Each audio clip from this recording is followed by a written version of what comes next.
In this video, I'm going to be showing you how to use the normalcdf function on the TI-84 calculator to calculate population percentages and areas under the curve of a normal curve.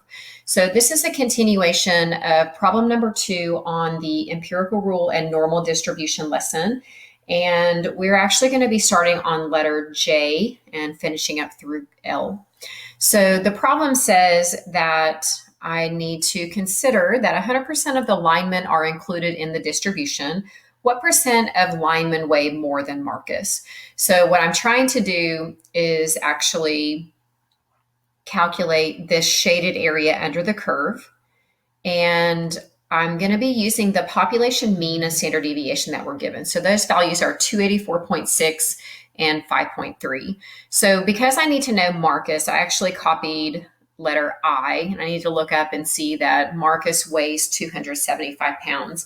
We're actually not required to calculate z-scores, so that's why we're skipping letter F, G, and H, and I. Actually, we're doing F, so just the problem I don't need to calculate.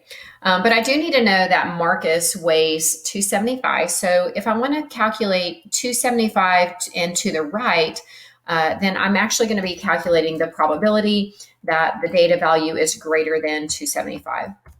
So in order to use the calculator, I need to use the normalcdf command, and that's located under the distribution tab. So if I press second vars, I'm going to come up with all of these different statistical distributions. And I actually want the normal cumulative density function. So I'm adding up multiple areas together for the full shaded area. So I'm going to press number 2 here. And this operating system is newer, so it has all of the parameters that have to be entered. And so what I'm going to choose, this is like a number line. So I need to start at 275. And I need to go up to a really big number. And so because I don't have infinity, I'm going to use 10,000 for the graphing calculator. And I already have my mean and standard deviation typed in, 284.6 and 5.3, and I'm going to paste this command. So kids that don't have the newer operating system, when they go into that second vars and choose number 2, they're just going to see the word normalcdf and open parenthesis. They can use the comma button right here and type in their lower number, upper number on their number line, and then finish up with their mean and then their standard deviation. It does have to be in that order, and then they will see the same thing as us.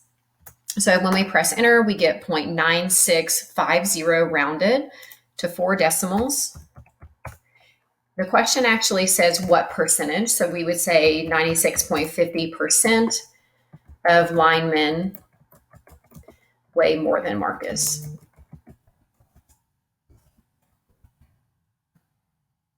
And moving on to part K, it's going to ask us a similar question, and I do have the areas shaded already. And the question says, what percent of the defensive linemen weigh between 280 and 293.4 pounds? And it says to draw the sketch.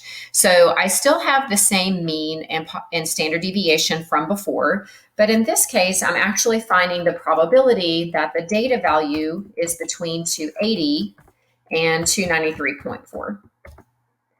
So because I have a lower and an upper bound on my calculator command, I can just easily type in those 2 values. So I would go to second vars to pull up the distributions.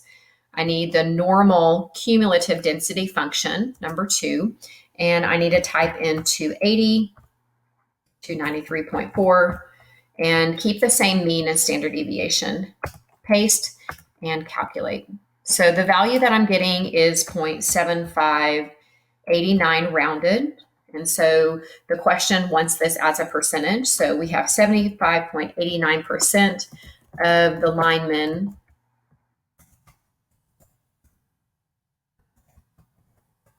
between 280 and 293.4 pounds.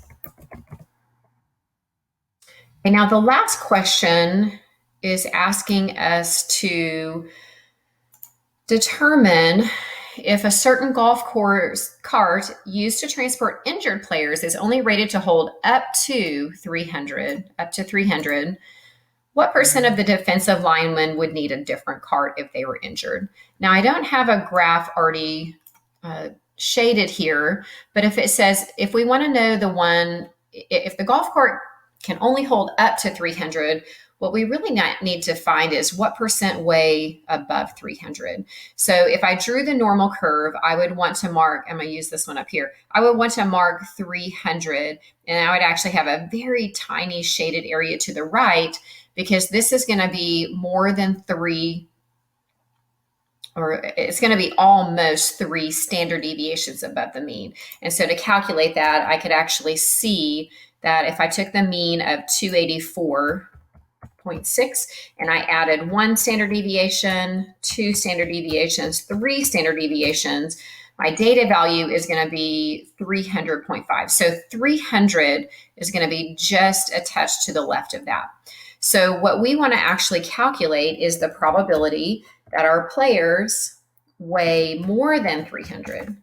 And that's going to tell us who would have to have a different cart. So I'm going to go back to the TI-84 and pull up my normal CDF function. And then I'm going to type 300. And I need to go to a very large number, such as infinity. I'm going to use 10,000 and keep the same mean as standard deviation. So paste and calculate. So we have a probability or area under the curve of 0.0018, which is very small. And if I convert that to a percentage, I will get that about 0.18% would need a different cart.